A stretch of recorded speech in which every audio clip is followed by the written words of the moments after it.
All right, hello everybody. And actually, somebody did just pop in just as I was turning it on, and I'll let him in now. There's Shadowhawk. Hey, Shadowhawk. Hey, Hey, everybody. Hey, RJ, how you doing? Mike, doing thanks all for right, having me, man. How you buddy. doing? All right. Well, can you say that again? Because RJ kind of cut you off there. Uh, I'm sorry, I just said thanks for having me, man. Oh, no problem. I mean, that's basically going to be kind of like what RJ does a lot on Sundays. Just kind of hang out. We'll just talk niche, whatever comes to mind. And if you guys haven't already, if you guys can like and share the stream, that'd be appreciated. Just see if we can get some more people in here. Um, you Sure. know, so Yeah, I sent out invites to a lot of people, so hopefully some of them will show up. I just got the notice on my phone, so Hmm. the world is aware. The subscribers have been notified. And thank you for the share there, like and share. Um, yeah, yeah, of course, YouTube is still only saying one person watching. Which is probably me, I guess. And yeah. StreamYard is only saying one person, so Well, Oh, StreamYard gets its information from YouTube. yeah. But even StreamYard will screw up because I've had nights where YouTube is still saying one watching and StreamYard will say zero. Yeah. I don't know if that's because it just doesn't count but that wasn't always the case, though. That's the only thing. yeah. I think sometimes it counts the host, and sometimes it doesn't. If, that happened with Rex before too. Hmm. Yeah. So you guys want to talk about your week, how your weekends went? How your weekend has gone. You know, this weekend. Oh man, I kept thinking today was Sunday and that I still had tomorrow off, and then I realized it was Monday, and I'm like, oh, it's over. Crap. Yeah. Yeah, I had the same thought earlier. I was like, another day. Oh no. Yeah. Sometimes the holidays do have a tendency to throw people off. Sometimes it's like Yeah. Well, kind of felt like a slower day for me too. Even though I did what I always do. So Yeah, we didn't do a whole lot this year. Cooked out a little bit, but the wife was working, so yeah. Well, I know you were on Rex's stream earlier, weren't you, Shadowhawk? yeah, I was hanging out with Rex while I was trying to get dinner ready here. Yeah. I dropped in. As I said, I extended a invite to him as well, but he said he was working. So, Yeah, he's probably out in the truck right now. yeah. Huh. But yeah, it's yeah, we're getting ready to head out here in a few minutes to go watch fireworks too. So I just wanted to drop by, say hi, and see how you guys are doing. And Yeah. RJ, I don't know if I got to talk to you last time or not, but I believe I won something from you in an auction a while back. that was a while back. Yeah. I Yeah, hope you yeah. got it. Oh yeah, I did. But Okay, cool. everything got here in great shape, and you threw in some nice bonuses for me, so appreciate that. Yeah. Sure, glad to. Yeah. Shadowhawk, you popped in on Friday, right? Yeah, I believe so for a minute or two. Okay. RJ, you wanna. Well, I know we don't have a whole lot of people, just the three of us right now. But you wanna share your thoughts, your impressions on what we covered on Friday? Oh, Friday we got to dig into the adventures of the clock again, uh, Mm-hmm. as well as a really telling of the times story by Will Eisner um, in I can't remember Archie Archie O'Toole. Archie O'Toole. Yeah, I couldn't remember his name there. Um, yeah, with the monster that the Mad Doctor had built. That would never fly today. That would make headline news if somebody put that in a comic book today. Yeah, I don't know. Were you here when we were reading that particular story, Shadowhawk, or no? No, I don't think so. RJ, Oh you want to well, explain to him why that wouldn't fly? yeah. Yeah, Mad Doctor Finkelstein created a monster and brought it to life. And when the monster stood up and the sheet was lifted, it was an African American drawn in Will Eisner's classic style, oh wow. um, with like the big fat white lips. Right, yeah. Is at least 7 foot tall, um, and it spoke in pure Song of the South. Oh, Yes, Yeah, it was. it's too bad you missed it because RJ volunteered to do the voice work for that, and would have been very interesting to catch some of that. Yeah, the monster's first words were "shut my mouth." Oh, Uh, very nice. oh, I was like, but Eisner was known for that as much as and I find it interesting because all the crowd that's like, hey, no racism in comics, no sexism in comics. They're the same people who are always touting how they're all nominated for Eisner Awards. I'm like, you mean this Eisner? This guy right Yeah, here? yeah, that's pretty crazy. You know the old saying, right? Those who do not know history are Yeah, doomed to repeat it. Exactly. So Yeah, it makes you wonder if they ever even looked at any of his old stuff. no. Well, for me, only reason I know a little bit about it is because before I even did the more generalized version of this historical comic retrospect, I kind of was doing it with with just DC and the properties that DC had picked up over the years. So like Quality, Fawcett, Charlton, you know, doing kind of the same thing for myself because I was more of a DC guy and wanted to try Right, to right. I mean, don't get me wrong. I think reconstruct it's the important to DC. cover that stuff and to cover Will Eisner's stuff and things like it. Well, yeah. Well, the thing is that RJ, and of course, we went into this a bit more detail on that interview I did with you back on April 30th, where we talked about how I pick out the stories and like why I do this and stuff like that. It's like I'm sure we all at times want to escape the current crappy world we're living in right now. That's why they're here. Sometimes It's called Right. escapism. I tend to prefer taking it back to the past to do it.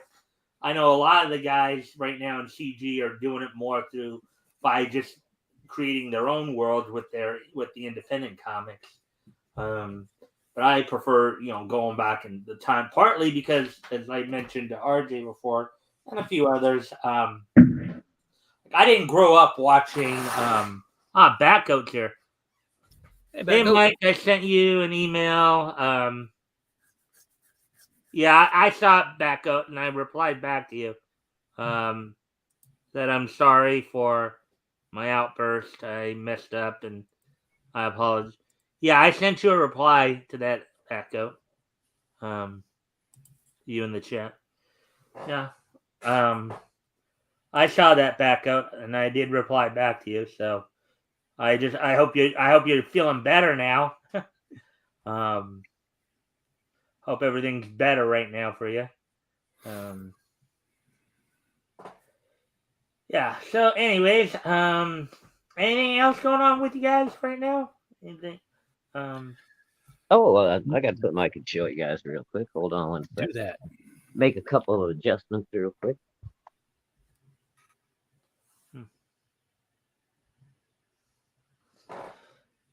And as a friendly reminder, if you guys, for those who are in the chat, if you guys can, of course, like and share the stream, see if we can get some more friendly people in here, that would be appreciated.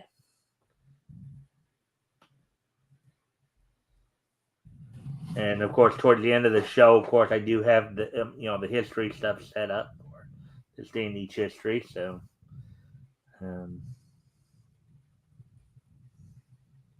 but I remember one of the comments you made too about it when we're looking over the Eisner stuff.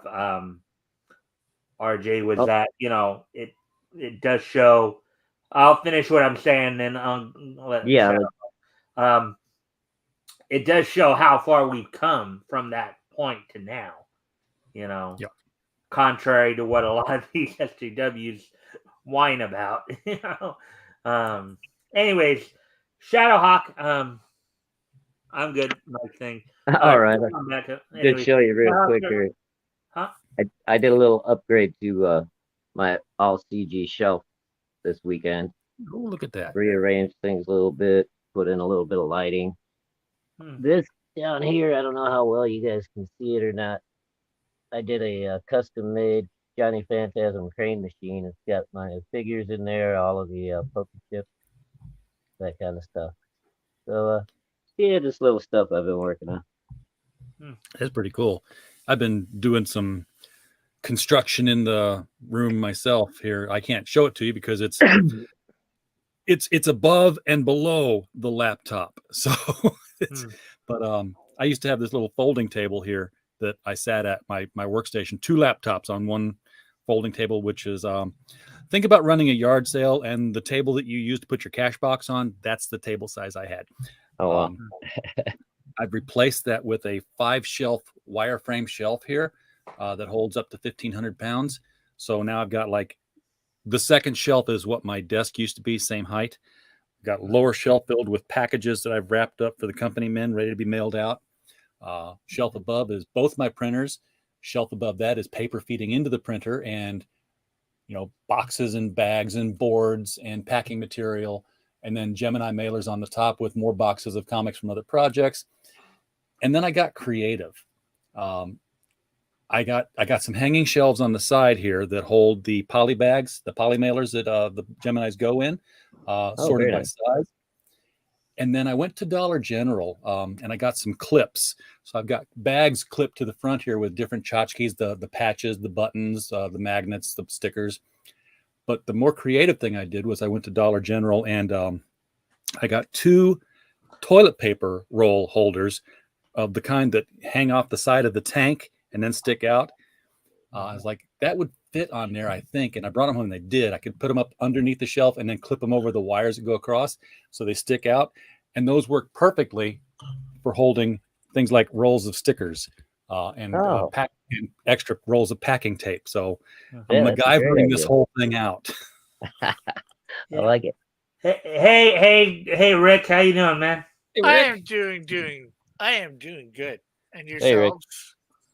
All right.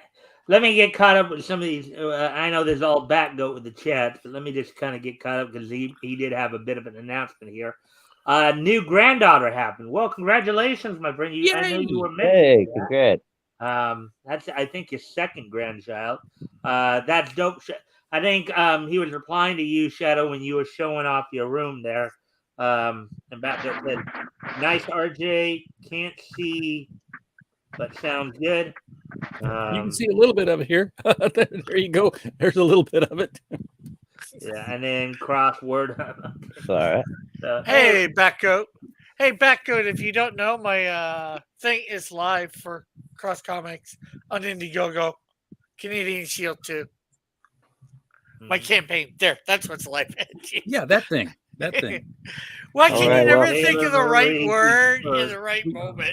We all have I got to cut out and take the kids to the fireworks. But everybody have a great night and a happy 4th of July. Right, thanks for stopping in, Shadowhawk, and I'll probably be contacting you sometime in the next 2 to 3 weeks on the rotation. Great. You guys have a great night. Thank you. LCG. Keep all your fingers, Shadowhawk. You know it. All right. Yes, belated Happy Canada Day, Robert Roberts. Hey, Robert. Happy 3 days after Canada Day. Hey, Mike, you might want to hit that other display button there that turns us into rectangles instead of uprights. Okay. Let me see. Yeah, there we go. Yeah, something like that. That puts Rick back in the picture instead of just his ear. Well, I could have moved things around on my OBS, but I think yeah, you have your setup for your drawing, right? Yeah, well, I can always change lots of stuff. It's easy enough with OBS. Changing things around. I changed it just before I came in here, so you could see my lovely face and see, like the cover of my Canadian Shield 2 comic. While I'm, got the campaign going, people gotta, see stuff that reminds them of it, right? ABS, always be shilling. Yeah. And if you guys haven't already, again, another friendly reminder, if you guys can like and share the stream, see if we can get some more people in here, that'd be appreciated. Yeah. So how's your weekend, Rick? I know it's a little. you had Canada Day, I guess, the other day. But, Yeah, Saturday. No, Friday. is Long that weekend for basically your version of our Independence Day? yeah. It's our celebration for becoming a country or whatever you want to call us. You know, You didn't do anything overtly terroristic, like fly the Canadian flag or no. make unusual noises. Hey, I don't live in Ottawa. I can make unusual noises and I can find. What classifies as an unusual noise is really my. I don't know. You got fined $1,000 for screaming and $1,000 for an unusual noise. So if you got like a strangled scream that sounds weird, do you get both? It's like, You know, like I felt it- that. I've got to step away for a moment. I'll be right back. If you guys can All right. hold down the fort while I'm going. for sure. Is a fart an unusual noise? I guess if it's loud enough and long enough, specifically if it's long enough, it could be loud and be like, whoa, that was a fart. But if it goes on for like 35 seconds, that's unusual. Or a burp, like this is very subjective for lack of a better word. Yeah. And there was, like no going to the bathroom in public and no blocking traffic. And I was like, wow, if you like, yeah, I know, it's just, which would be like illegal any day, I would think. But well, blocking traffic depends on why. But going to the bathroom in public, yeah, that's already illegal. It's called indecent exposure. Yeah, so I was like, what if you like, if you stand in the middle of the highway and you squat to take a dump there while you're blocking traffic and it hurts, so you scream real loud and it's girly. Do you like get all $5,000 worth of fines right there? It's just, I'm trying to hit that trifecta portion of the law where you just, yep, I one hit, one perfect violation. I'm not sure whether Trudeau is French though, Robert. Yeah, that would be Justin Castro. Yeah. That would be the French spelling, but never mind. Not my country, not my monkeys. I can't say anything about it. So. Oh, you can say stuff about it. Everybody can say stuff about it. You can have an opinion. It's just whether it's right, wrong, or whether YouTube will strike you for it. I'm just going through my solitaire deck of Kara Nicole's 52 card pickup that I got fulfilled for her campaign. She got a deck of cards, and it's each one's a different cosplay picture. So, and it's a fully functioning deck, all 4 suits, plus 2 jokers and an old maid. I thought of doing that too. Doing a card deck. I'm not sure how expensive it would be. It seems like some places I've went, it seems expensive. Actually, I can't find really any place that makes it all that. Seems all that cheap, for ones that I can get made for like $5 or less, Yeah. You get made for $5 or less, you're probably getting made on, construction paper instead of like real cardstock. Yeah, well, I just think of the bicycle comics because not comics, cards. Because you can get those for $1 or $2, and they're half decently thing. But those people they make tons and tons of them, so they can get them made cheap. Well, that's the stock. That's the stock that this card set was made out of. Was definitely a bicycle card stock. It's very well done. Well, back go. Most politicians here, whether they're English or not, usually have to speak French. Heck, any official government job, special federal, you have to speak French. Yeah, I took it in school. I can say a few words. That's about it. Yeah, I can speak French, oui oui, and I can speak French Canadian, oui oui, eh? That's the extent. I know a word or two in French. It's what I picked up over the years, primarily from watching cartoons like Mon Frere and Mon Cher from X-Men. Les éléphants roulés. Which I had a boss one time who was from Paco, the French in Paris is different than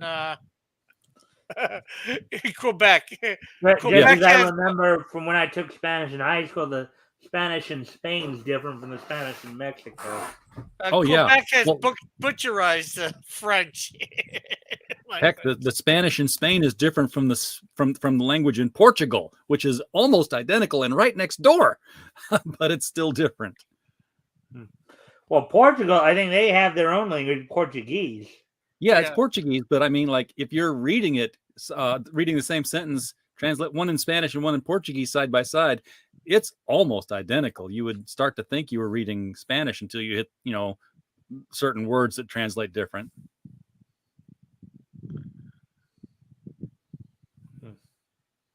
So according to Robert Roberts here, half our French aid budget is French. They take $2 to 4,000. 4,000 in person. Solid Redfield. Hello, Solid. Have you heard from Leto and Chen? No, I haven't. Again, I think Leto doesn't come on this stream anymore just simply because it's too early for him. That's what Toys is telling me. I do, from what I understand, because I did go one time and look.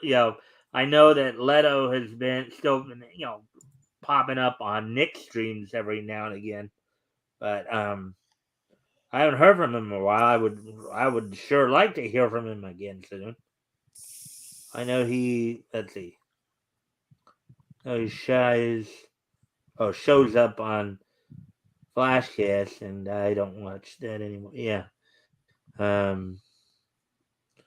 Yeah, I don't think. As I said, none of us really seen Leto in a while. I mean, again, when I moved to an hour earlier from like 7 Pacific, 10 Eastern, 6 Pacific, 9 Eastern, Leto basically said that was too early for him because he's just barely getting up to start getting ready for work at that point because he works overnight. So, yeah, actually, I haven't even seen Leto do any streams of late, and he usually will do them in the mornings, but I haven't seen him do any of those either. He hasn't done any streams or any videos of late. So,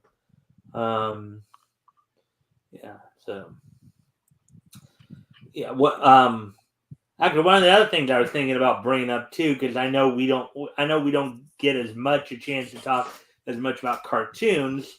I was remembering an old, Looney Tunes cartoon about when Bugs Bunny got inducted into the Army. He'd be driving his drill sergeant crazy because, despite his best efforts, it's like Bugs just wasn't quite qualified, wasn't quite getting it, and then it's like. At one point, the sergeant's going, "Man, why are you such a problem? Why?" Paraphrasing a little bit here. I mean, you got long ears like everybody else, and you got a furry tail like everybody else. And General, we inducted a rabbit. Yeah. What do you expect? You having a problem? It's a rabbit. Yeah, and then of course the general calls Bugs into his office. I'm sorry, we just don't have any. We don't have any rules in regards to induction of rabbits. And then Bugs is going, "Well, there's something I can do." And then the next scene you see, he's like tapping on missiles, and then the ones that don't explode, he's writing dud. Yeah, I remember that scene. Yeah. I think the one that I'll always remember was where he's in the middle of something manic and the phone booth rings. So he stops and he answers the phone and it's a radio contest. And they're like, you can win our contest if you can answer this quick question. What's 4,212 times 167? And Bugs just rattles off the correct answer. And like, that's amazingly correct. How did you do that? He's like, it's easy, Doc. If there's one thing we rabbits know how to do, it's multiply. I was like, that was just one of those jokes that just went right past everybody, and it's like you had to know some stuff to get it. Well, yeah, it was obvious. It was probably more of a joke, more meant for adults, and that's what kids may not have gotten it because it was the implied. I think we all know what was being implied there. Oh, it was straight up being said. Yes. Well, it just depends on how much kids know about rabbits and how fast they multiply. Multiply, procreate, whatever, however you want to say it. Yeah. And what was the one where he was competing in a game show with Daffy, and it was for the $1 million, and he ends up giving it to Daffy, and they're like, oh, that's such a generous thing to do, and here they are, 1 million boxes, and it was like all these little bitty boxes, and Daffy's like, you know what, I'll just give it to the rabbit, and they're like, really? It's like, yeah, I think so. It's like, wow, that's insanely generous because in each side of each little box is a single $1 crisp bill. Yeah, they Looney Tunes. They always did that with those two. It's like, and then you also had and one of the other running gags you had whenever you had the two of them star, and the two of them were starring with Elmer Fudd. It's like Bugs would go duck season, Daffy would go wabbit season. Duck season, rabbit season, duck season, rabbit season, rabbit season, duck season. Back and forth. Duck season, so shoot the duck. Daffy would say. Oh no, you don't! I demand you shoot me now. Yeah, that was the fast talking stuff was always hilarious when he got that. What is it with bad attitude ducks in cartoons? Like you got what, Daffy, and you got Donald and Scrooge McDuck. Have you ever been around a duck? Not up close, really. They will chase you. We used to have a pond in southern Arkansas that these little gray ducks would be here, and I'd go down and try to feed them. And this white one, he would be like, you get away, and he would just chase after you and start nipping at your leg until you left. Ducks are mean. Oh, okay. I did not know that. Did you see Who Framed Roger Rabbit? I've seen that. I saw it when it, I think, first came out, I believe. Yeah, I saw it around then. I think when it hit video. You got the classic scene there where Donald and Daffy were both in the same scene playing piano. And of course, you could never understand what Donald was griping about. And the funny thing was Daffy saying, "This is the last time I talked with somebody with a speech impediment." It's like, you have room to talk there, Daff. At least Daffy was a little clearer. That is confirming what you were saying there, RJ. Ducks are mean, at least here in Minnesota. Geese are straight up jerks. Yeah, geese are horrible. That's why we shoot them. It's not because we eat them. It's because they're geese. Yeah. So, what I would like to start seeing, because I know MeTV picked up some of the Fleischer material. They picked up, with Popeye and stuff like that. They picked up the DePatie Frailing, licenses with Pink Panther, Roland and Ratfink, and all that. What would also be nice to see them pick up is like the Harvey Toon stuff. That was Harvey Toon famous studio stuff. That's like that was Casper the Friendly Ghost, Little Audrey, Baby Huey. those were the ones where you'd have like the Jack in the Box pop up and go, "Phew, Harvey Tunes." Oh yeah, I remember. He used to show up on the Harvey comics too as their masthead. Uh-huh. Well, cool news. I'm a $49 Canadian away from $1,000 Canadian on my thing, my my campaign. So Well, like about why don't 12 we bucks. use that as a bit of a segue then? Rick, you wanna pitch your campaign a bit there? Oh, I don't have to, you know. I just Yes. yes. Yeah. Oh well, yeah. If anybody listening wants to go check out the Canadian Shield 2 and more on Indiegogo here, I should be able to pull it up. Easy enough. Put it over. Rick, can you comment in the chat? I want to see if I gave you a wrench or not. Oh yeah, I have a wrench. Okay, so you could actually you can actually share your link if you want. Yeah. to. Yeah, I can do that. I didn't remember if I had ever wrenched you or not.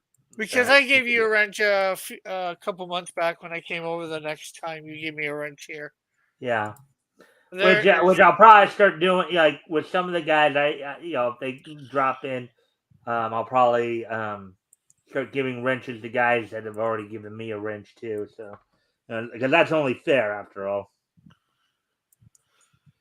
And there you go. Rick just put up his link there for you guys if you guys want to go check out his check out the Canadian Shield there.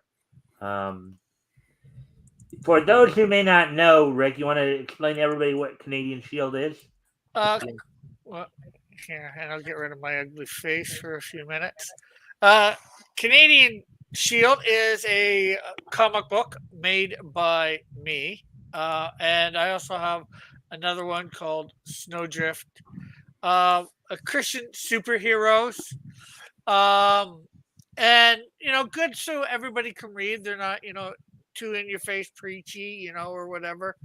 And you can get them digitally. You can get them. You can just buy one or the other, and it's I'd say some good art, some good coloring. Coloring's by me. Different artists on the two books.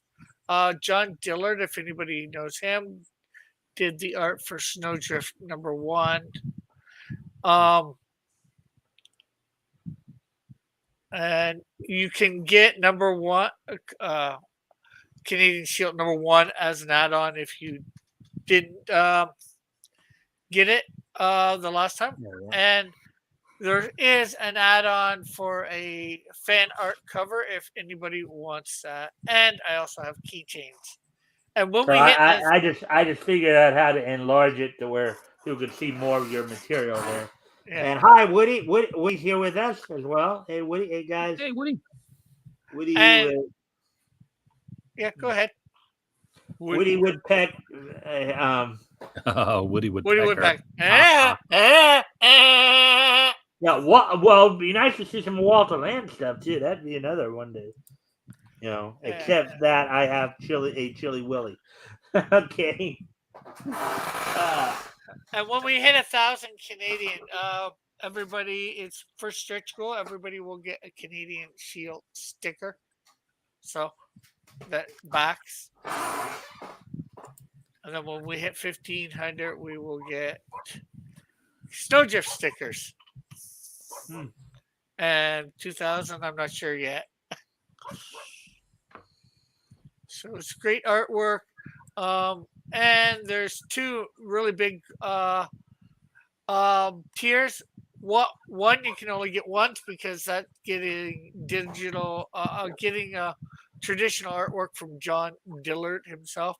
He did the last page traditionally, so you get Canadian Shield.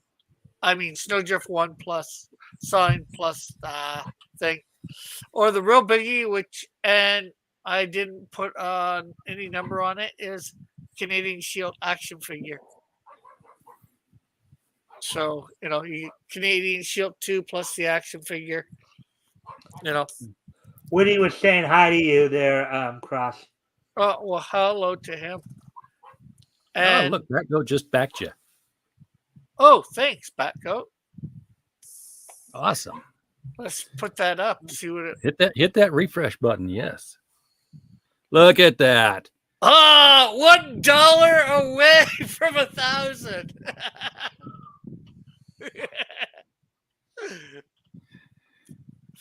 Who will be the next backer to put me over 1,000? You'll have to wait and see. Oh.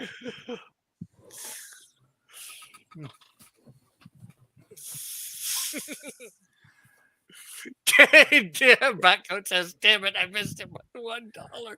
You could have tipped. You could have tipped by $1. Well, you could always go in and donate $1. It's not even $1. It's like 70 cents. Yeah. Did I even do the donate? I'm not even sure whether can you do a donation? You can. I thought it was almost automatic, but I actually it's not, because my campaign doesn't have it either. So I didn't put the. Well, no. You can, because I've gotten people who donated but didn't want the goal. So yeah, you can. I know you can do it, but I don't know. Maybe it's because I'm looking at it. I can't see the donation button. I think that's true, because you can't back your own thing, so they don't give you the button. Yeah. No, it wasn't. No, it was.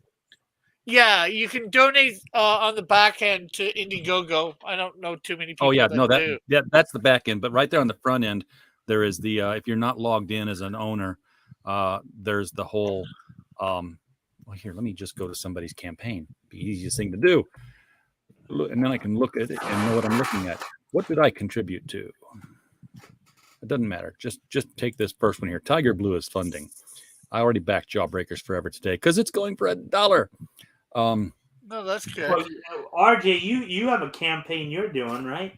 I do. Yeah. So when you're looking at somebody's campaign, there's the pick a perk, and one of the perks you can pick is just to give $1 or just to give any amount as a donation. Yeah. That's just built into Indiegogo. And you're seeing it there on the one that's not your campaign, or? Yeah, I just looked at the Tiger Blue, and that was not my campaign. I'm gonna step away again. I'll be right back, guys. Okay. All right. I just threw the link out there to my campaign in the chat.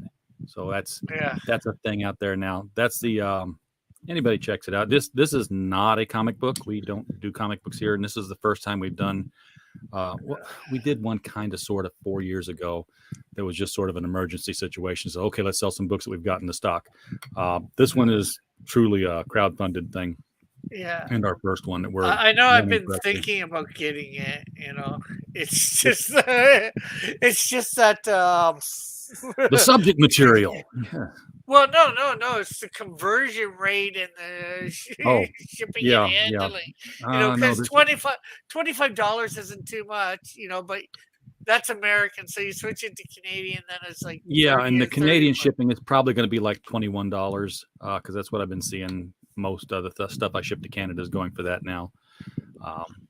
So that ends up being going like from 50 to like 60 to 70. Sure. What are we 2 to 1 on the Canadian to U.S. shipping or currency conversion now? I know inflation's gotten bad, but it's a minimum of 25%. Yeah, 25 to 30%. It was funny when I was a kid in the early 80s, DC Comics would always put both prices on the cover rather than print a Canadian cover and a US cover. So it'd be like, I remember that. 75 cents US, $1.25 Canadian. I'm like, wow, if I lived in Canada, I'd just come to the US and buy comics cheaper. Like, because it just totally didn't hit me. That's like, it's the same amount of money. Just the different. Yeah, because you didn't think about conversion, No, I just thought $1 is $1, because we would get Canadian pennies sometime in our change. They would migrate over the border unchecked because they were the same size and same color. Same with Canadian dimes, and we would continue to spend them. They would spend just fine. They worked in vending machines and everything. Anything from about a quarter down, I think nobody really cared. If you collected them especially up here, if you collected those things separately, if you were looking, and collected all the quarters or dimes that were Americans, and put them together and then went into the bank. Yeah, you could get the $1.25 or $1.50 or whatever, Yeah. the extra because it was Back the American money. All right, Batco. Thanks for dropping in. And thanks for supporting Backgoat too. Yes, absolutely. Good to see people back things on streams, even open topic ones. Yeah. Well, I figured as long as you guys are here, might as well give you guys a chance to plug your stuff as well. Now, I'm sure I'm not going to stay there, but if I did, I would not be the jerk and say I didn't reach 1,000, so nobody's going to get a shield sticker. I'm like, I'm $1 away. I can't be that nasty, especially what that means. What, 16 stickers? Jeez, big up. Although I'd probably order more than 16 stickers. Oh man, that's funny.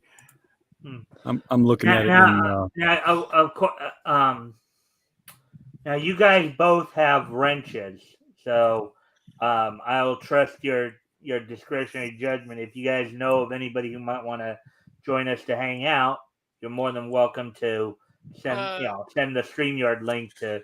I'm going to trust your discretion. I think you guys know who is most likely welcome here, who's not. Right.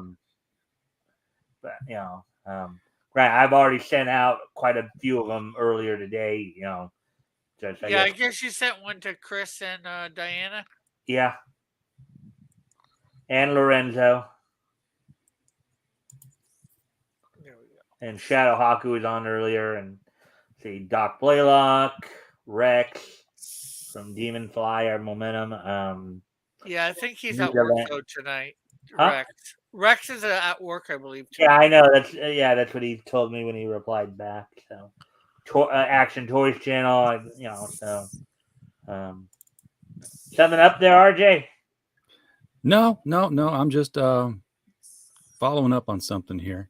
I got to look at the other monitor to see what I'm doing.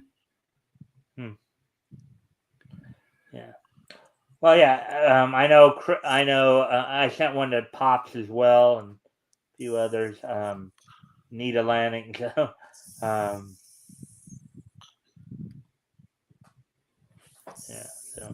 and Max and aka Timothy, but he's on the road. So. Yeah. Well, I'm definitely doing better this campaign, I'd say, because I'm basically at 1,000 Canadian. I was not 10 days in of my last campaign. I was not at 1,000 Canadian. I was less. Well, from what I understand, RJ, you know probably more about this than I would, but from what I understand, isn't there usually some kind of rhythm to it? Like usually at the beginning and end of campaign, that's when the heaviest donating usually happens. Usually, it starts out with a bang and then kind of slows to a whimper and then comes back with a bang at the end. Yeah. Right? Yeah, it does. Yeah. It's Yeah, that's the normal. I'm not normal.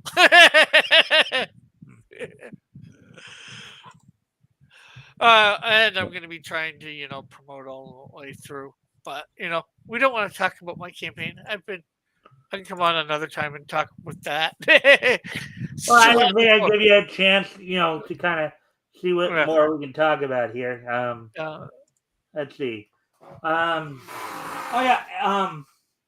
don't know if I had asked you this before I know you're up there in Canada and stuff. What were some of I may have asked you this before, Rick, but I think I'd ask again. No problem. What are some of the cartoons you grew up with? I think quite a few the same as you. He-Man, Thundercats, Super Friends, Scooby Doo, Brave Star, a Tarzan one, I think a Zorro one, Smurfs, Snorks, Care Bears. Well, there were a lot. There were a lot of, it's kind of funny. You had the networks that had their the Saturday morning lineups, and then you had a lot of the syndicated cartoons that were picked up by independent stations that would usually air them like in either early in the morning and or in the like afternoons, like right after school, usually when kids came home. Like I grew up on a lot of that stuff. Transformers, GoBots. Yeah, it's kind of funny because one of the syndicated lineups I remember quite fondly, quite well. There was at one point, and I think it was actually out in Maryland when I was visiting my my relatives out there one summer. They had a lineup where you had 3:00 it was Challenge of the GoBots, 3:30 was He-Man and the Masters of the Universe, 4:00 She-Ra Princess of Power. 4:30 Transformers, and then 5 G.I. Joe. Yeah, I watched that. One show I've heard about that I heard didn't play down in the U.S. that I had or rock or not too far into the U.S. anyways. Played I think in some of the northern states. Rocket Robin Hood. It was supposed to be Robin Hood on a planet, some other planet. Yeah, I think that was another like syndicated cartoon that was, as you said, in the late 80s, early 90s there. Yeah. It was actually, I think, made by the same people that made the Spider-Man from that time. Spider-Man does whatever. Spider-Man. Because they both had an episode with, the guy from the fifth dimension or whatever. And I think they reused some footage from one to the other.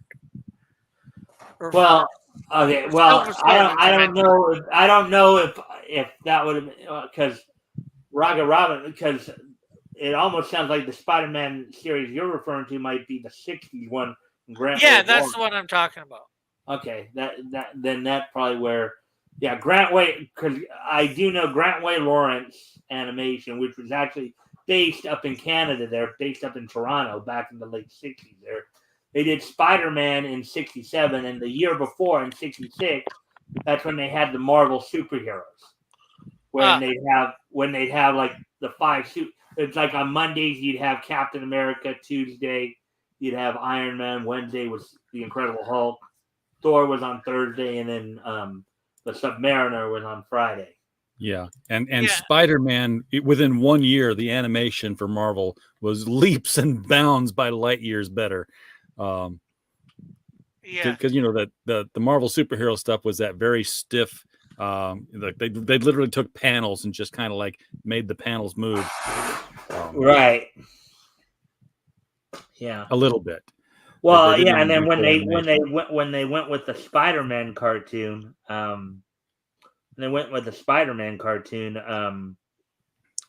actually even I don't know, I don't remember which 2 seasons they ran or 3 seasons, but like I think it was 3 because the first 2 seasons were like Spider-Man would it would be typical comic book stuff. He'd be battling some of his enemies like Rhino, Vulture, Doc Ock, Green Goblin. And in the third season, they really went they really made a left turn in Albuquerque there, as it were, because the third season, from what from some things I did watch it about a couple years ago again, where third season they kind of went counterculture on everybody, where it was like the artwork was counterculture, the storytelling was a bit more counterculture. That was being more emphasized more than him fighting his typical rogues gallery. Well, I think he didn't have quite as many rogue galleries, so you can only repeat the same characters so often, right?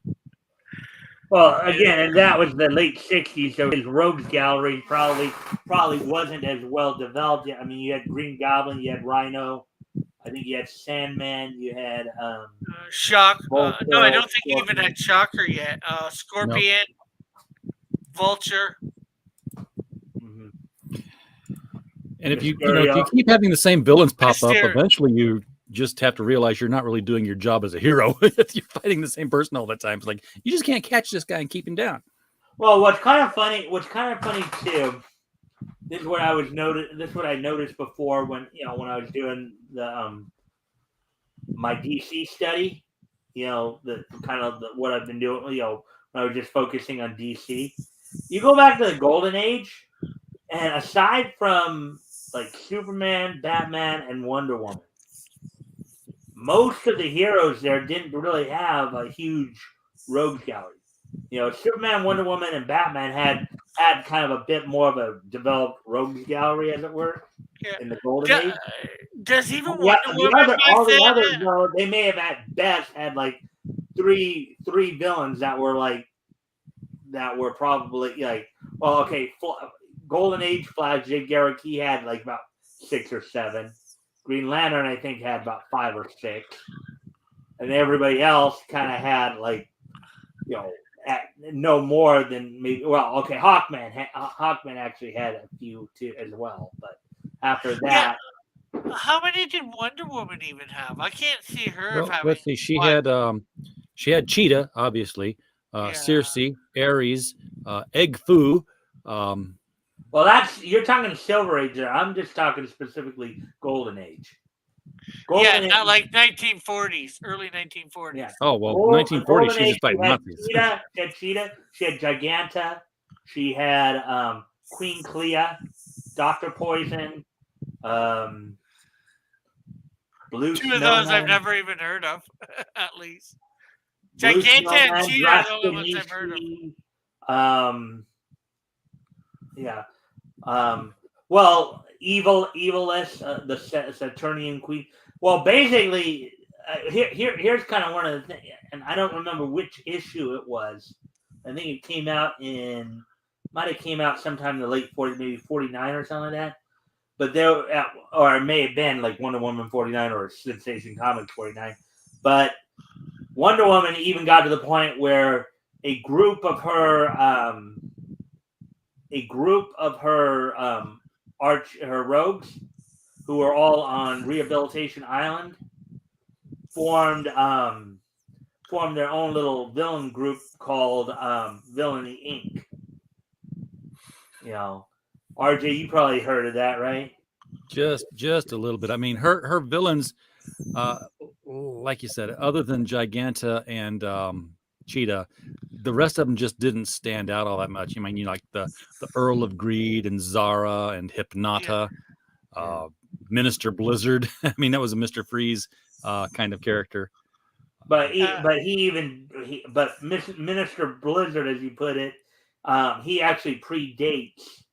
Oh yeah, he does. Very much. He very much predates Mr. Zero, which was Mr. Freeze's initial name. And hello, Nathaniel. Daniel. Mm-hmm. Hey, Nathaniel. Yeah, like I can name a lot of Flash villains, Superman villains, Batman villains, and Wonder Woman for me, one of the top 3. I can't really name a lot of her villains. I know some of the Greek gods, but beyond the Greek gods and Giganta, I wasn't even sure whether Giganta was one of her villains. Well, yeah, I know that because I can understand why. I mean, it actually surprised me when I first learned that Giganta was actually a Wonder Woman villain, because, as I told you guys before, I originally was into watching cartoons growing up. Unlike you guys, I didn't sit there, grow up reading the comics. So neither did I. My first exposure to Giganta was that she was Legion of Doom, arch enemy. And most people's vision of Giganta is, the attack of the 50-foot woman. She can grow like Apache Chief, and she's tall and big. But the original Giganta, if I'm remembering correctly, was more of a hyper-evolved gorilla. Somebody had done an experiment on this gorilla to hyper-evolve it. Dr. Doris Jewell. It became Giganta, this big woman.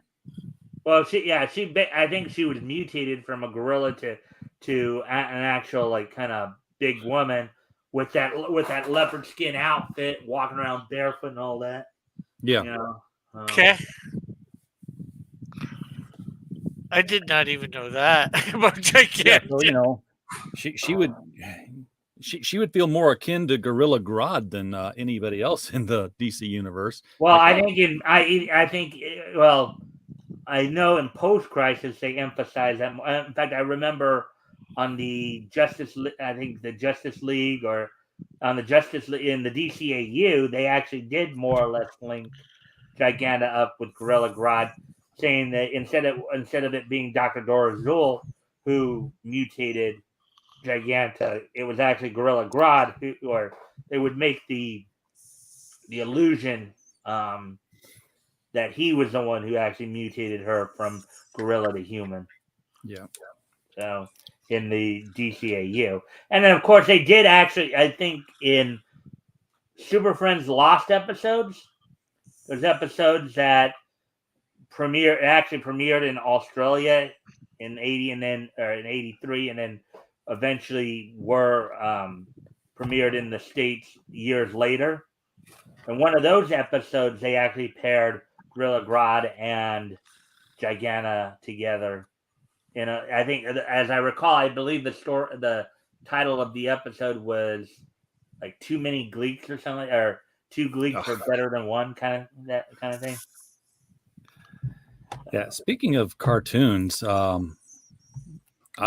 wrote a review on one today because I was doing a speed run of this entire cartoon set last night, and it's the Scooby-Doo and Guess Who season 2, which is just like the new Scooby-Doo movies used to be, where you get a celebrity guest star, but now it's like today's guest stars as well as some classics. And it was I knew I was old because I'd be like, who is this person? I don't know this person that's teaming up.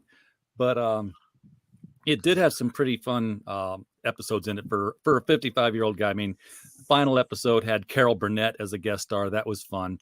Oh, cool. But I think the one that I really liked the most was where the guest stars were cartoon voice actors Frank Welker, Matthew Lillard, Gray Griffin, and Kate McCucci. The original voices of the Scooby-Doo gang? Or Not the original voices, but the only original voice is Frank Welker. The others are I think the modern day voices. Yeah. For, so it was cool. Originally, that was going to be my second guess, the modern ones, but yeah. Originally, the original voice actors for Scooby, Frank Welker has always been Fred Jones. Originally, obviously he ended up having to retire, but Casey Kasem was the original voice of Shaggy and then ended up passing away a few years ago, back I think it was 2014. Noel North, I believe, was the original voice of Daphne. And then can't remember off the top of my head who the original voice of Velma. I do know that Mindy Cohn of Facts of Life fame did eventually take over the voice of Velma for a while there. She'd have been good at it too. I can hear her doing that. Yeah. So, and then Don Messick was actually the original voice of Scooby-Doo. Yeah.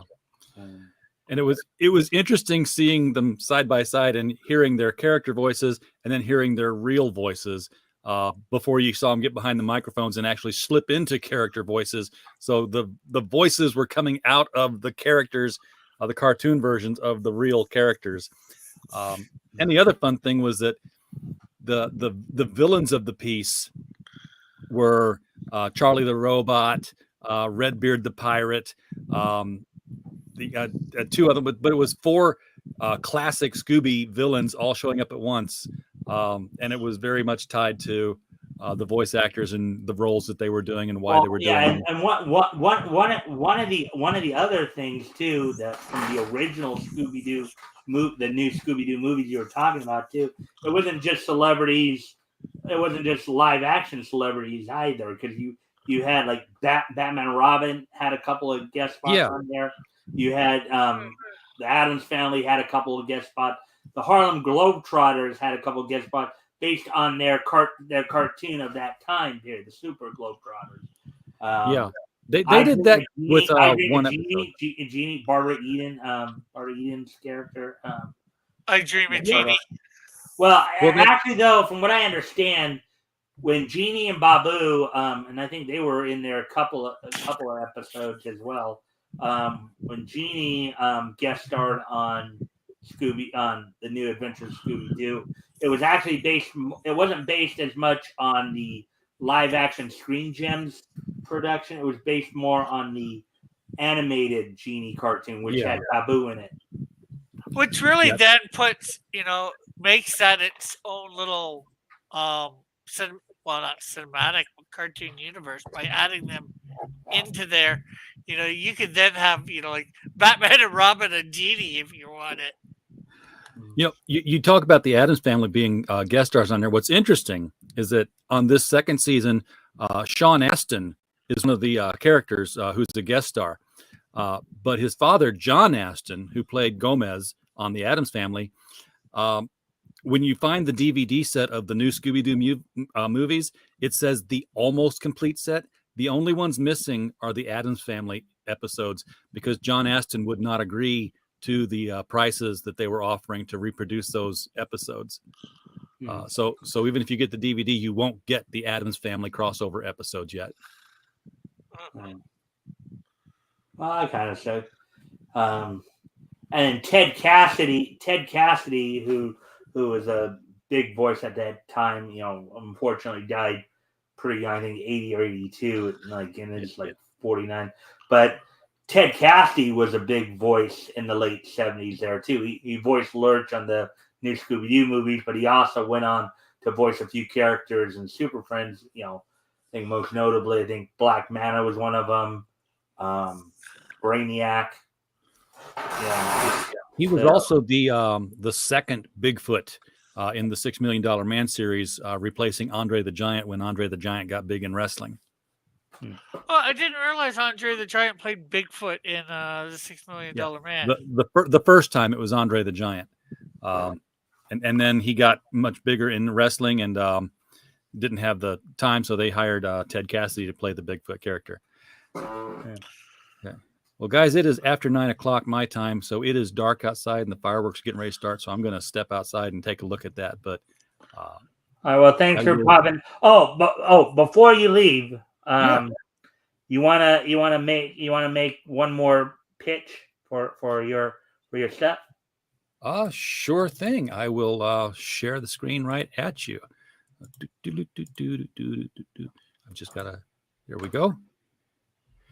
And there is the screen being shared. This is The Devil You Know Better. This is a signed and numbered hardcover edition, almost 300 pages. Might be a little less, might be a little more. Depends on how much backing it gets. Because for every $500, we are adding a page of artwork from Stefano Cardacelli to illustrate one of the 20 stories that are in here. Would love to get all 20 of them illustrated. This is, $25 for a hardcover of that size. Not a bad deal. It will be numbered. It will be printed to order, and it will be signed by Mike Barron, the guy who did Marvel's Punisher and has been doing a lot of other things. And you told me something very interesting on Friday about Mike Barron. Would you like to share that with everybody? Oh, he had a birthday this past week. Yeah. How old is he? 70. I forgot. I have to look him back up again. But it was his birthday. birthday He was on born July in 1949 or something like that. I can't remember. It will tell me here that he was born on July 1st, 1949. He is 73 years old. I didn't even think he was that old myself when I. Well, I knew he was old because I'm old, and I remember reading his stuff, and he was older than me. So, sorry, Mike. You're seeing this. But I'm over 1,000 now. I am $1,007. Somebody else on the stream must have backed. Well, somebody I know did.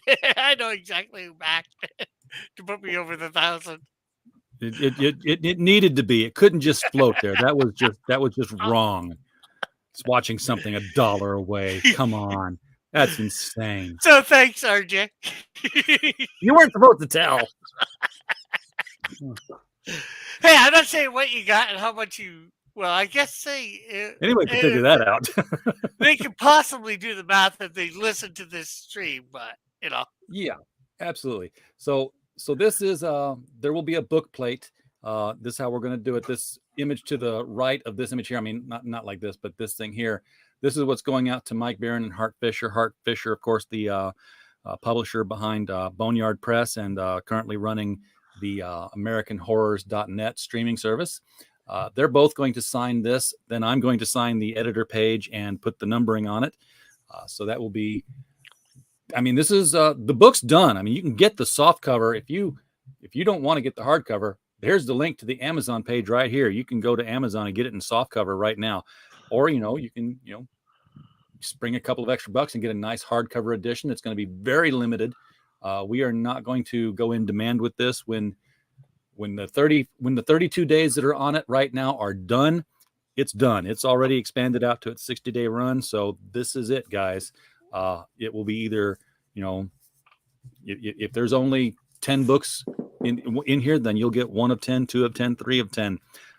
If there's 50, then it's 1 of 52. Either way, it's going to be a pretty limited run.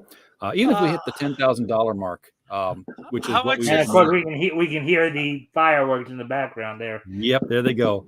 How much is the softcover on Amazon, if you don't mind me asking, or do you know offhand? Oh yeah, I can tell you offhand. I got just look at it right here. But the boom. It's $17.99 for the paperback because it's like 380 pages in paperback. That's 18. That's American too, so that's probably just over 20. Yeah, let me give you the exact number. It's 368 pages in paperback. So it's a hefty book.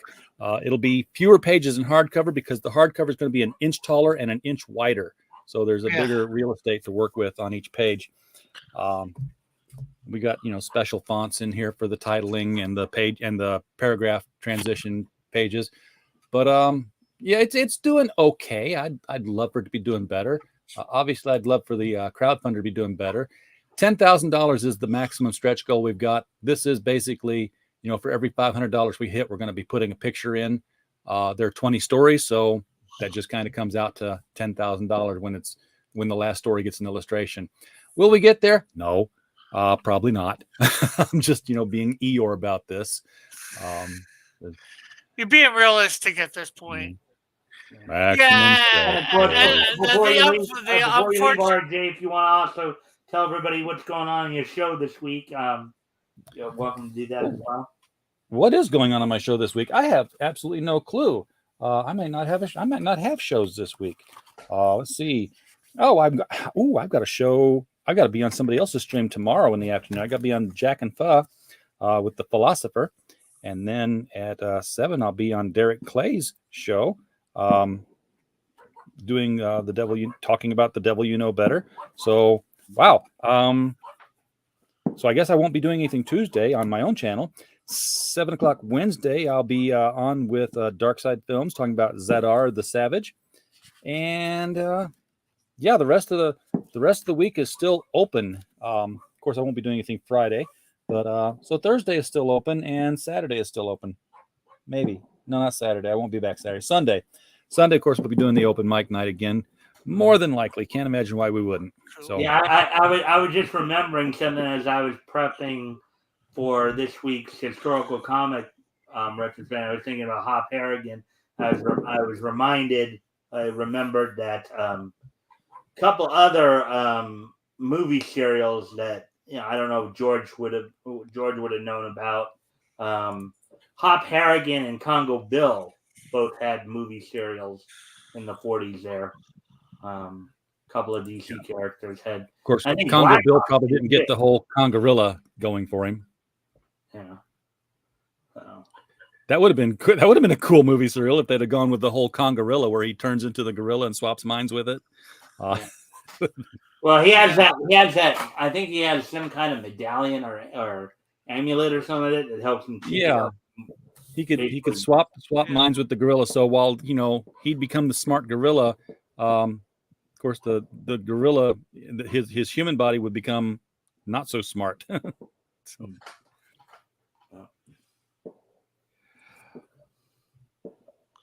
Well, I got to figure out what I'm doing here. So, oh yeah, you can just take it down. oh yeah, I can do that. I can just stop it like that. No, I was looking. I was looking at my bank statement because I have to figure out what I'm going to write in here in Canadian dollars. So, Yeah. Well, how much? oh, it told me it translated here. I just had to look it up on the app. So I wrote in more than what it was going to actually be, and now I'm narrowing it down to less. Dang, they're really going at it out there. So I'm going to run out and see what's going on. See if they're going to burn the town down. All right. Thanks for stopping in. I hope you had a good time chatting it up. Yeah, it's always good talking with you guys. So all right, take care, be safe, and I'll see y'all later. Later. All right, Rick. I got to step away from the computer again for a few minutes, over a moment or so. So if you want to entertain everybody with what. Whatever. I will try. I will try. Hello, everybody. How are you? Is anybody out there listening? According to StreamYard and YouTube, there's only one person watching, but I don't. Well, I know I've got it on YouTube. I do too. But one of the things I think is, unless you sit there every once in a while and say something, then it won't count you for some reason. Yeah, it's hard to tell what it does. YouTube is a strange entity. Yeah. Anyways, I'll be right back. Okie dokie, Smokey. Don't take no tokies. Okay. Oh, Mike said hello. Nathaniel Batgoat said he was off. Batgo or Nathaniel Woody, are you guys still here? Anybody still here? Robert Roberts, Solid. Anybody here? Besides the ever so lovely Rick. Okay, I'm not so lovely. So yeah, what shall we talk about? What shall we talk about? What shall we talk about? So light in the evening. Instead of what shall we do with the drunken sailor so early in the morning? What shall we talk about? What shall we talk about so late in the evening? Well, myself, I've got my weekend's going to be crazy. There's a Comic-Con that goes on every month in my town. I just found out about it. I'm going to be going to check it out before I get a table on Saturday, and then Saturday night I'm going to be, or slash Saturday night, Sunday morning, I'm going to be on a show promoting my book, and then Sunday I gotta get up early, go to Niagara Falls because I got a table there from 10 till like 4 in the afternoon, 3 or 4 in the afternoon, called Hero Fest in Niagara Falls. So if any of you Americans can get, Mike's just walked away for a sec. So if any of you Americans are near the Niagara Falls border and you think you can get across without any problems, and you want to come see me at Hero Fest, it's Comic-Con, I will be there. And then let's see what else. And then when I get home at 2:00 in the morning, I'm supposed to be on. I think I'm supposed to be on a show that day because it got canceled from this morning when I was supposed to be on it because he was a little under the weather, the host of it, Michael T. Okay. I'll be right back again, sir. Oh, no I just problem. realized I got the sun right in my face here, so I'll be right back again. Hi, hey, Cross. Sorry, cameras are too fascist to allow somebody like me into their country. Yeah, especially at the moment. Like with the Trudeau one, the Trudeau one. Canada must be kept safe from people like me that have been accused of driving while having a beer or two because Canadians are too weak. Oh, okay. That's why. looks like Yeah, well, Woody's they do back that with to us. Canadians going there too, Woody. From what I know, I don't drink myself. Well, I don't drink alcoholic beverages. Like I have to drink to live. We need water or whatever. Otherwise, we just dehydrate. Oh, and Mike was here, and now he's gone. He took out his couple messages. Oh, now he's retracting everything. Woody, I was never here. I never said anything. Ja.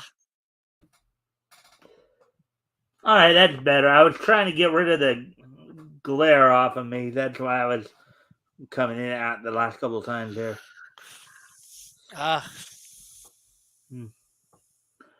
Yeah, so. Yeah, So I was just I guess you were just telling everybody what you were be doing this week. well, not so much this week, but next weekend. My next weekend is going to be crazy. I just found out about a week or so ago, or 2 weeks ago, with the small little Comic Con that happens every month in Hamilton. So you can get tables there for like $30, but I'm gonna go check it out first this weekend before I get a table for August, and then I got a show to be on at 1 a.m. in the morning after that, and then I got a free table at something called Hero Fest down in Niagara Falls. So then I got to get up and get there by 10 o'clock in the morning because Well, that's when it's. you'll still be able to come in next Friday, right? The 15th. Yeah, because this is like for the 10th. Okay. Yeah, so this is a week after. Yeah, that's going to be no problem. And then, like I said, and then I get back that night after doing the Comic Con, and I'm on another show promoting at 2 a.m. promoting my comic. So How are you on at 2? What is the show over in England or something? I Oh, don't know. It's through a guy named Apex Comics. No, that one's Michael T. I'm not sure where he's from, but it's like can you? It's that he has his show at 2 a.m. It's like, okay, I'll be there. I'll be barely awake, but I'll be there. Well, and like I said, the day before, you know, I'm out on one at 1 a.m. And that's through Apex Comics. Rex is usually on there, so it's gonna be like, oh my god, this 24 to 36 hours is just gonna be crazy for me next weekend.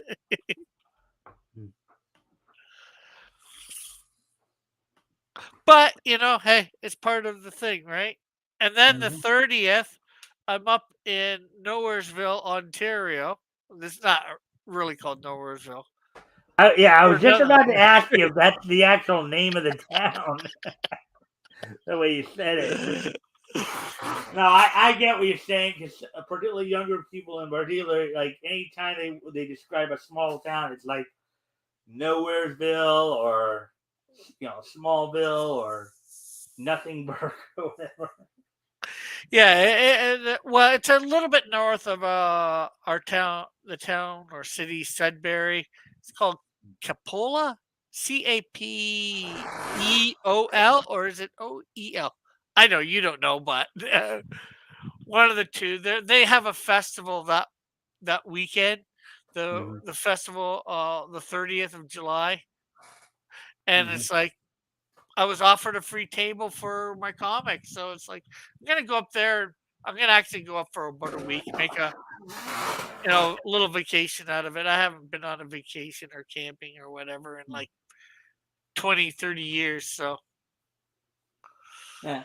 Hey Rick, you watch anime sometimes, right? A little bit, not as much as I haven't got into a lot of it. Like, I didn't realize it was anime at first. I've Yeah, watched Robotech.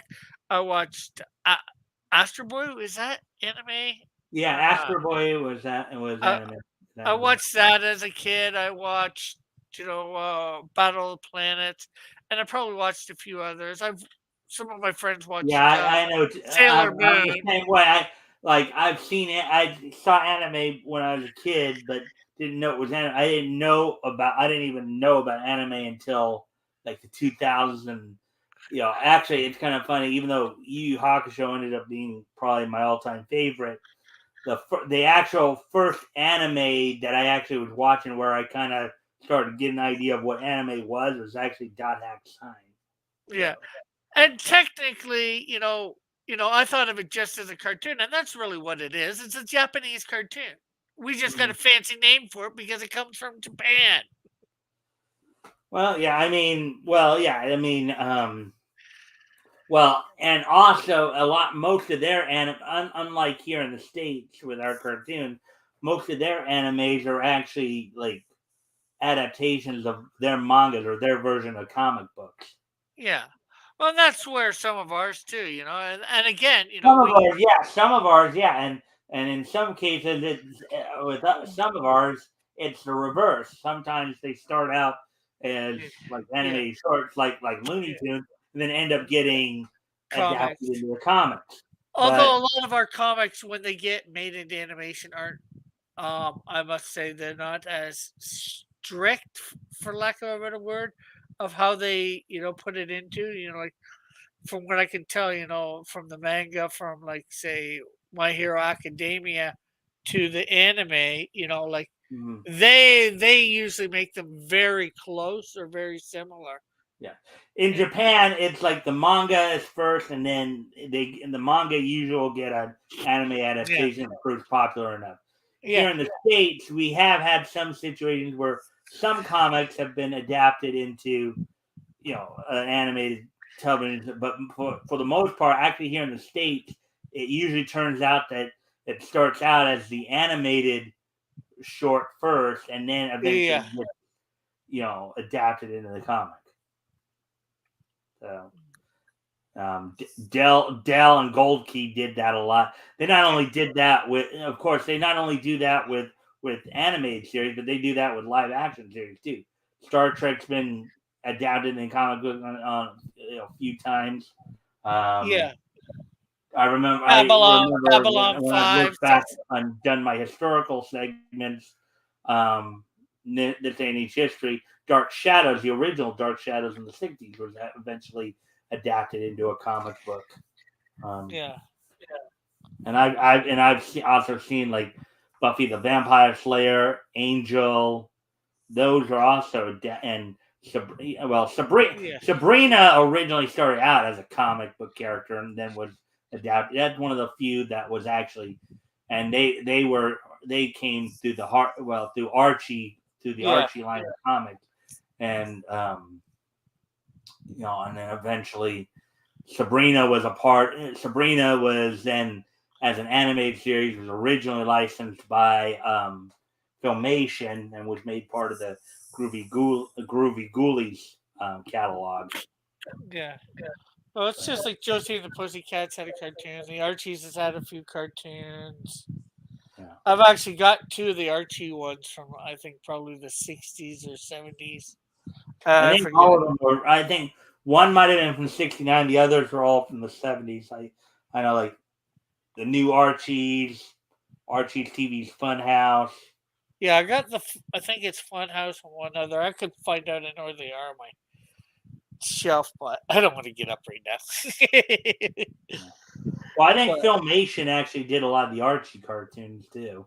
yeah. Um, Well, Filmation probably for people of our generation was most well known for like He-Man and the Master of the Universe and She-Ra. yeah. But they also did Black Star and Brave Star as well.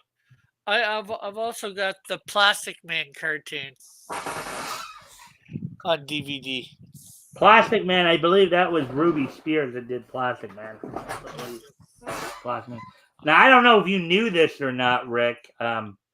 Plastic Man actually originally started out as a Quality Comics Yeah. property and then was eventually bought up by DC. When I first heard of him, I didn't know that, but I have known that now for quite some time. He was in Police Comics number. I think he Right. first started in Police Comics #1. Yep. Yeah. Because I did hear of him first as a DC character, and then Yeah, and then and when I got into some history of the comic stuff, I found out that he DC didn't own him originally. right, it was They Quality bought Comics. they bought out a few comic companies, Quality, Fawcett, Charlton, and of course, if you watch enough of my shows, you'll see all this, over time. Yeah. As we go through it. So Eventually, who knows? Maybe I can buy some old stuff like that and incorporate it into my comic book universe,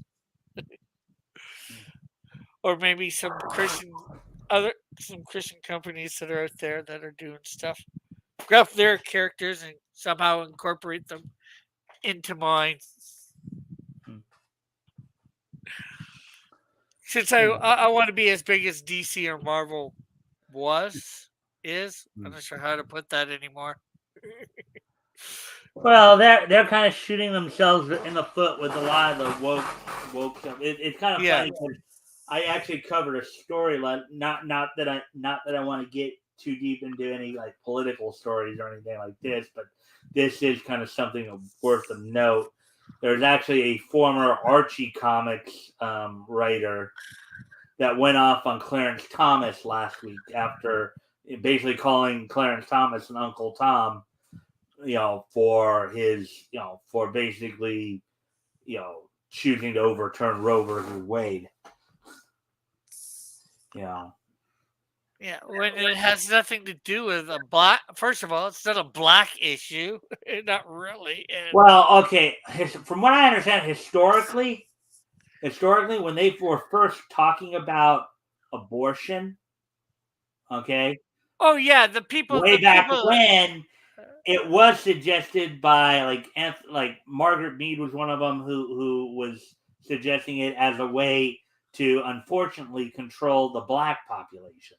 Oh yeah, that I don't disagree with, but there's been idiots that were trying to use it for that. But ultimately, technically, abortion is not a black issue. It's right. Whether it's a life or not issue. And well, some people want to think so, some people don't. Or when is a baby in the womb. I was just bringing it up because that was one of the stories I covered last week. As I said, I don't really want to get into too deep into the debate here. As I always try to do, I try to maintain more of a fun atmosphere here.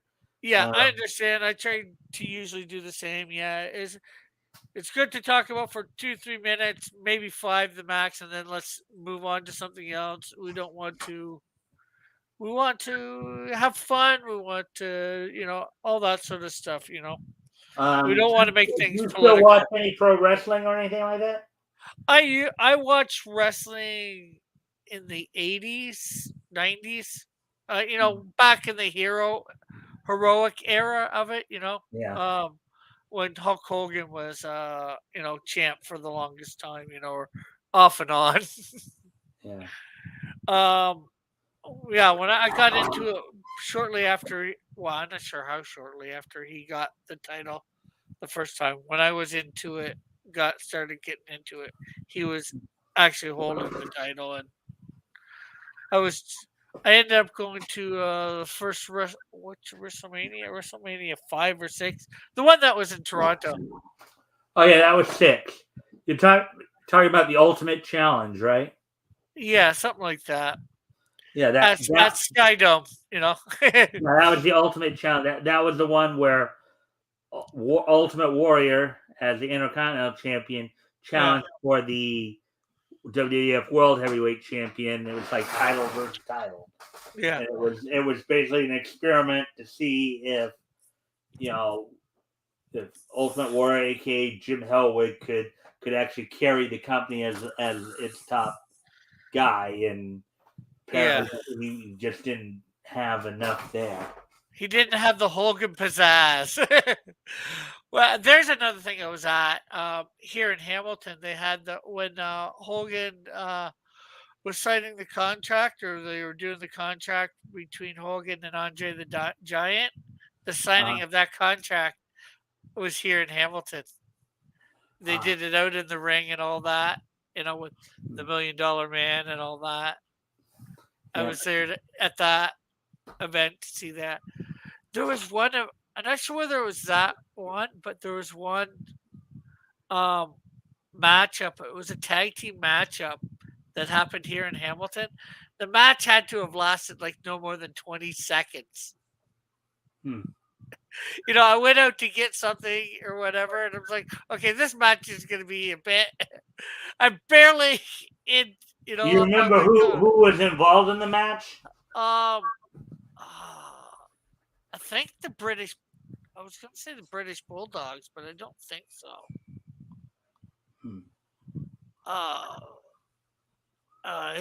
It was like.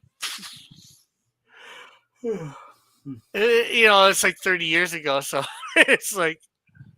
Well, Ontario does have quite a bit of wrestling history there. Yeah. Maple Leaf Wrestling was a major promotion there up until Jack Tunney had sold the company to Vince McMahon, and and then later in the early '90s, I think Scott D'Amore started up Border City Wrestling. That's like where guys like Edge and Christian and Rhino got their big, kind of their major early exposure was up there with Border City Wrestling.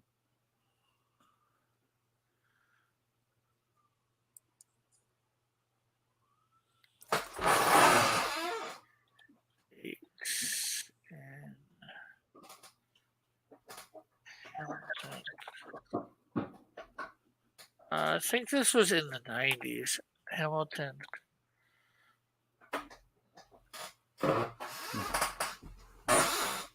I'm not sure whether I can find out these old dates or not, but WWF wrestling dates in Hamilton, Ontario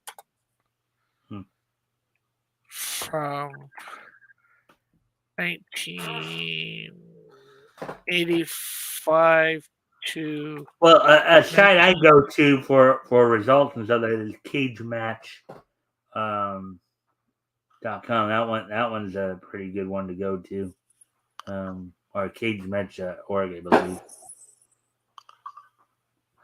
.com. Granted, it's based in Germany, so but they do have some English translation in terms of information. So.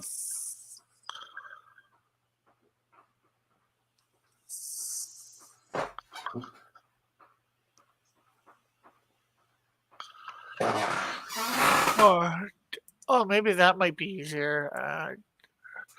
WWF dates. Or WWF wrestling dates. Oops. I'm not sure how to spell Coliseum. Coliseum?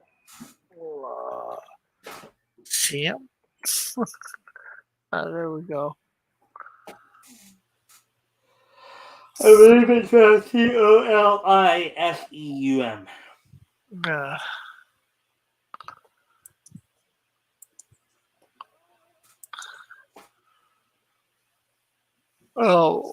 May 1st, 1989.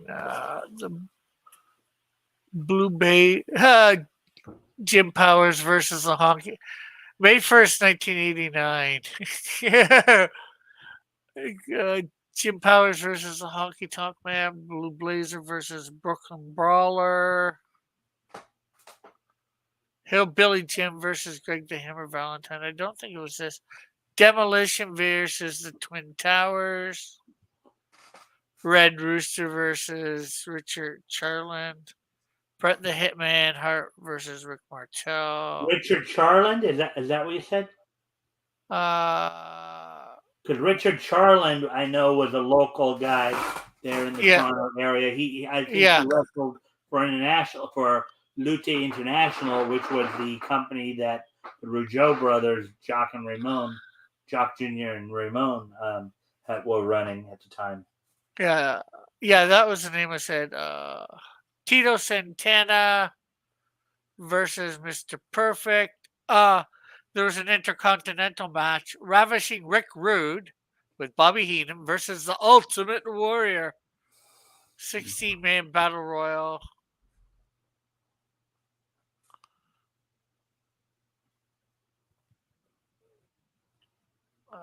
That's definitely not it.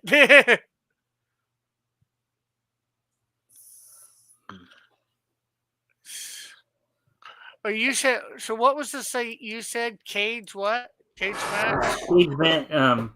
Yeah, I'll even. Let me just. Cage match. Yeah. .net. Yeah. What I'll do here. Go to it.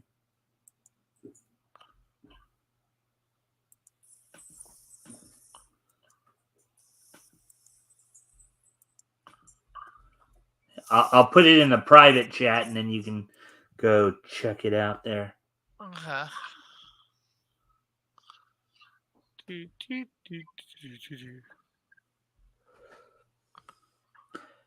So there it is in the private chat. If you just look over at the private chat.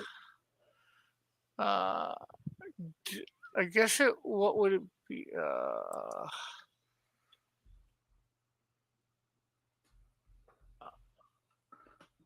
Cops. I gotta get Coliseum again.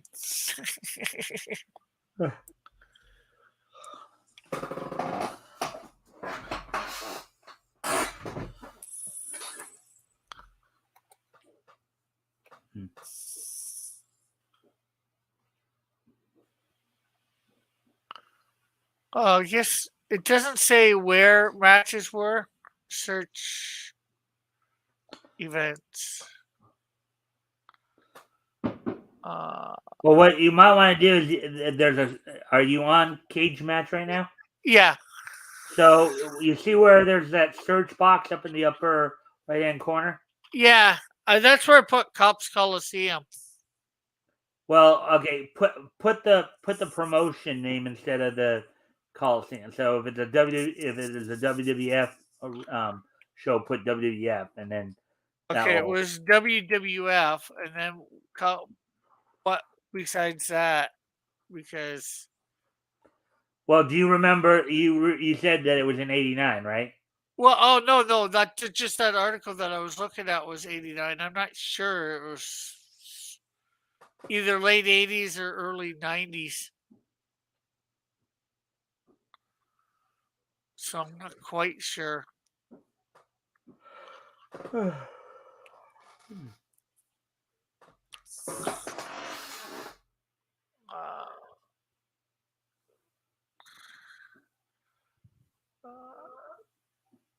Is there any way to narrow this down? Or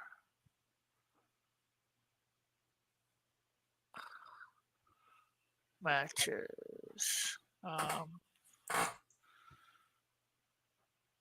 thought there would be somewhere that would I know there's like probably 5 billion. If you want to share it, then I can look at it and I can tell you how to navigate it. Because I use Cage Match quite a bit, so yeah. I'm looking through here. I've pro wrestling fandom for pro wrestling showing events at Cops Coliseum. Oh, you're on the Wiki Pro Wrestling fan page? Here, I'll show you. I guess so. Oh yeah, I use that too. I use that as well. The Wiki, the Pro Wrestling Wiki fandom. There's Row. Yeah, you can share it, and then I can just pull it up. I can put it up on screen there. Yeah. Okay, just take my face. See here, I'm on here now.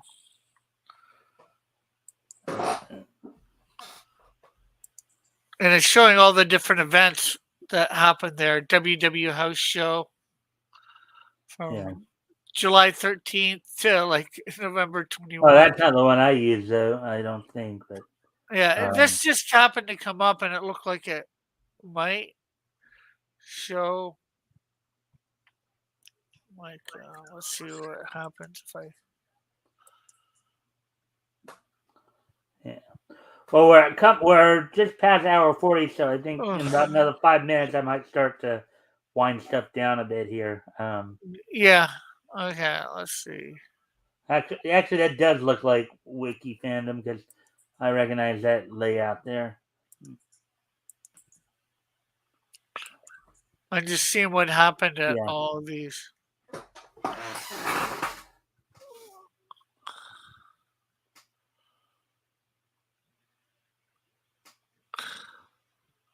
I was at a few of these, not all of them, but so I'm gonna go off camera for a moment. I'll be right back. Okay.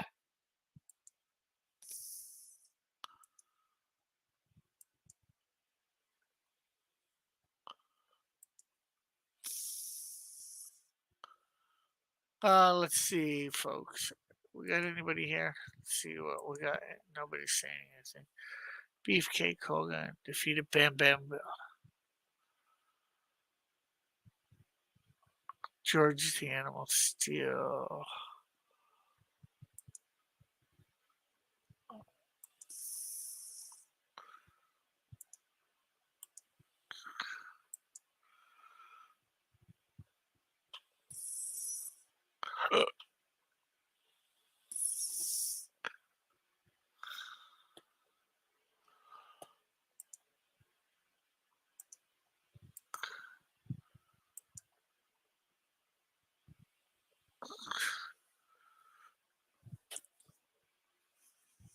Danny Davis.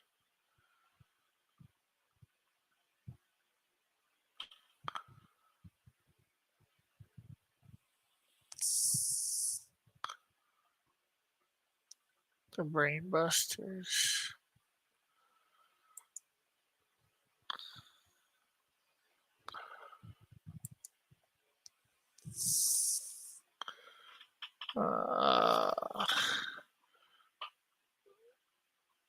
Now, what does this? Does it say much about? It doesn't say anything about the matches, or much about the matches.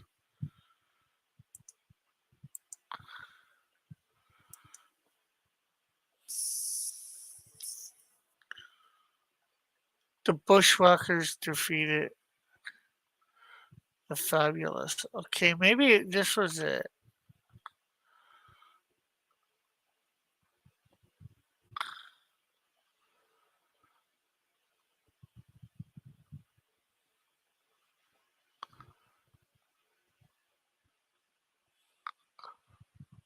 Oh.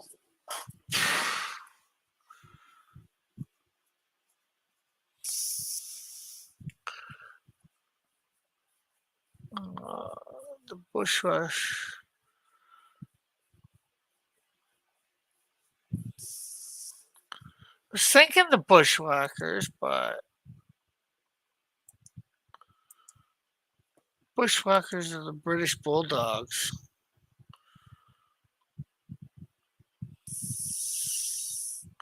Honky Tonk, Demolition, da da da da.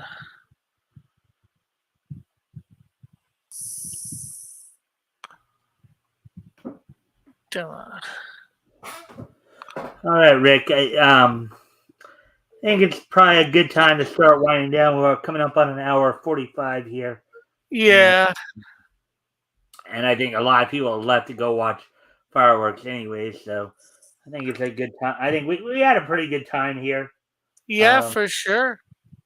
So I'm going to review some stuff here real quick and then get ready to do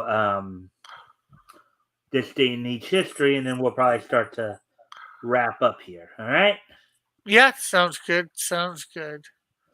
All right. So you want to take that down now? Yeah. You have a You can. Well, you just have to take. Let's see. Where's my? no. You can close that part out yourself. You can just Yeah. because you Chrome. didn't share it. I mean, so all right. Well, today is Monday, July the 4th, 2022. So we're going to take a look back at this day in Nietzsche history. History. All right. So with that, let's get started here. We first head back about 50 years ago today, as on this date, 50 years ago today, um, the 125th issue of Life with Archie went on sale on this date back in 1972, 50 years ago today. Featured a couple Archie stories and a little Jinx story, edited by John L. Goldwater. So on this date, 50 years ago today, the 125th issue of Life with Archie went on sale for 20 cents. It was 32 pages. And look at the cover. Wow. That is a lot. Small, not a lot. 30, 20 cents. Don't we wish we could get comics for that nowadays? Yeah. Well, remember, going back even further in time, there was a time you get a comic for 10 cents. You get it Yeah, for a or dime. five. Yeah, I think even a nickel, but yeah. No, I mean, as far as I know, I think 10 cents was the lowest one that I know of. So, anyways, so with that, moving on to the next piece of Nietzsche history here.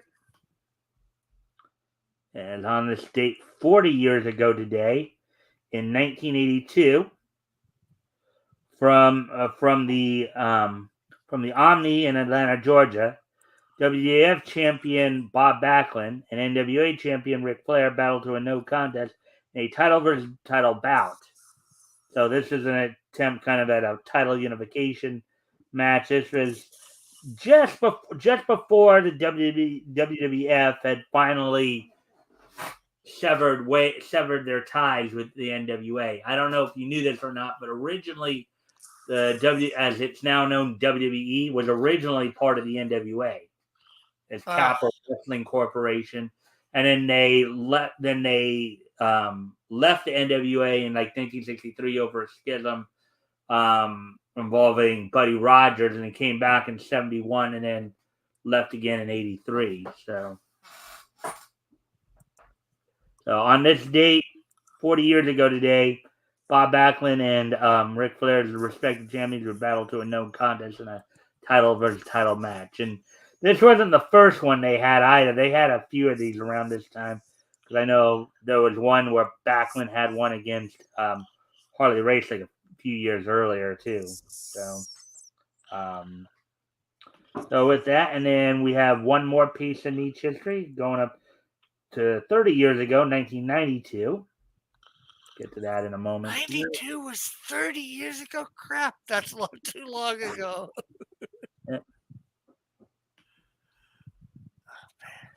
On this date in 1992, the Mucci production anime movie, The Elephant Train Has Arrived, premiered in Japanese theaters on this date back in 1992, 30 years ago today. The I Mucci was production anime, The Elephant Train Has Arrived, premiered in Japan back on this date in 1992. I was 19 and had been 19 for about 10 days. You were 19. Yeah, I was like 16 going on 17 at that time. So I've been 17 in October of that year. Yeah. So anyway, so that's it. Rick, any final words or thoughts you want to share before we close this out? Well, not really. Just if you can go back, you can get in as low as $3 for one book. Or if you haven't got the Canadian Shield, well, and that's Canadian money. So like that's less American. So like for $7 Canadian, you can get all three comics digitally if you want. So that's even less American money. So if anybody out there wants to get some good comics, they will enjoy. Alrighty then. So, all right. Well, thank you for being with me tonight, Rick. Thank you for coming in. Thanks for having me. No problem. Well, guys, I hope to see everybody back here tomorrow for our back to our regular song and dance with the Nietzsche newscast and all that. My commentary, get caught up on all the Nietzsche news. So until then, bye. Bye bye.